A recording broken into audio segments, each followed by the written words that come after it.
Been talking recently about talking with my parents about Israel-Palestine, and um, I was I was talking with my therapist today about one of those conversations. It was a conversation I had with my father yesterday. It's kind of still ongoing, but it was over text, and it was interesting because my father is not a big texter, and I guess my mother has been teaching him how to text, um, and so he started texting me, and he and I have different thoughts about Israel Palestine, and so he was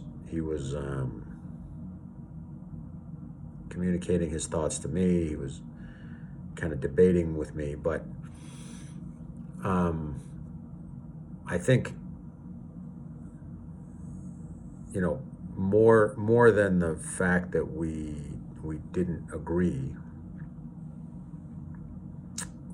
uh, it was just nice to text with him, and that was kind of the cool thing. Like,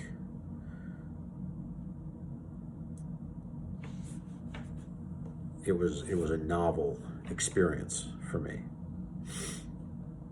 and as I was doing it, as we were texting, I was aware that just it felt different. Um, Talking with my father is not the easiest thing. He's more of a monologueist than than a dialogueist. Meaning he's very good at expressing his own opinion. He's not so good at listening to other people's opinions. And it was interesting because my mom said something to me today. My father's a physicist. He's a PhD physicist from the Soviet Union, which means he's a baller. He's um, you know among physicists, I think Soviet trained physicists were you know the top of the food chain. So he was was good at what he did, and he's got a very um, impressive mind. But my mom said something to me today that it's weird.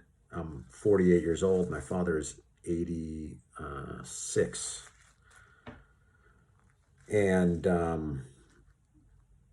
it had never really occurred to me, but she kind of crystallized it for me. She said, your father, and she was talking about him now in his old age. She said, he doesn't do so well with logic.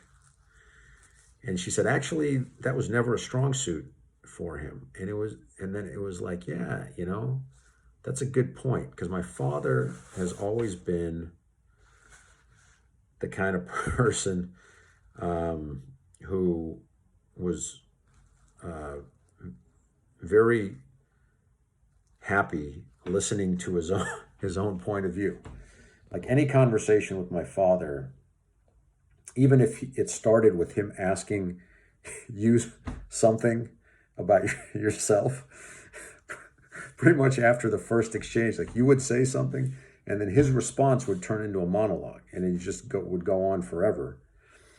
And ultimately, I just learned to be like, all right, I'm out of here. I don't have all day to listen to this. But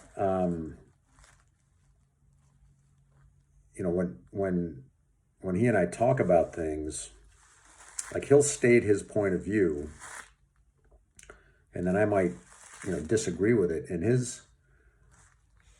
his conversation style is not very fluid. Like he just keeps repeating his point of view.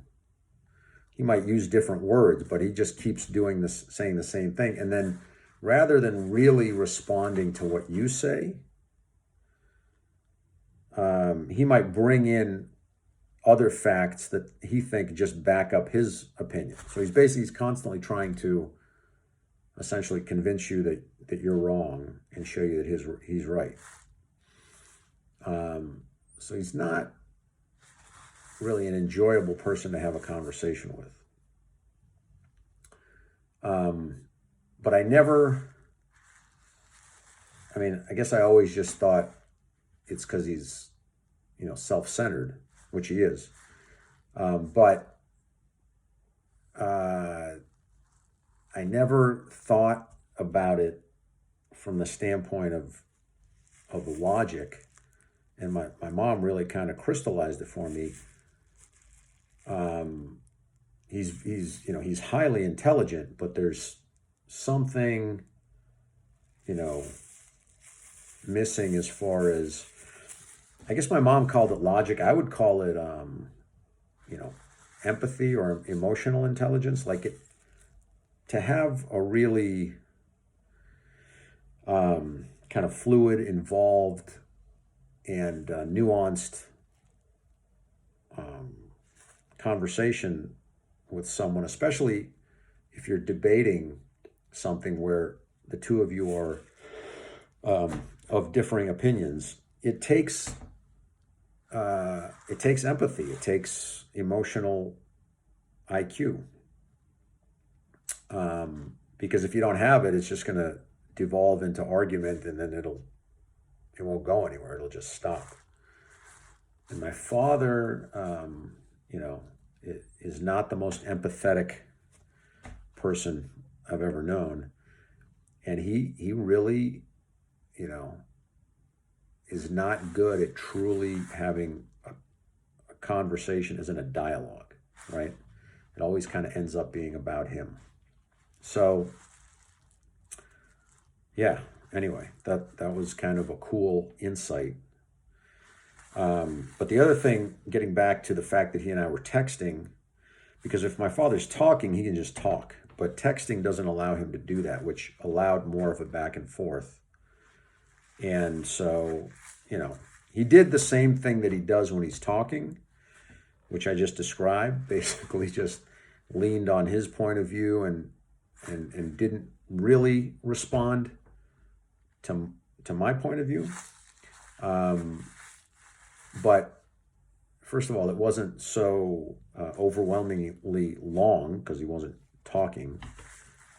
And it was just kind of different. It was just a nice little, I guess, kind of like a tender moment, which was cool to have with my dad. So anyway.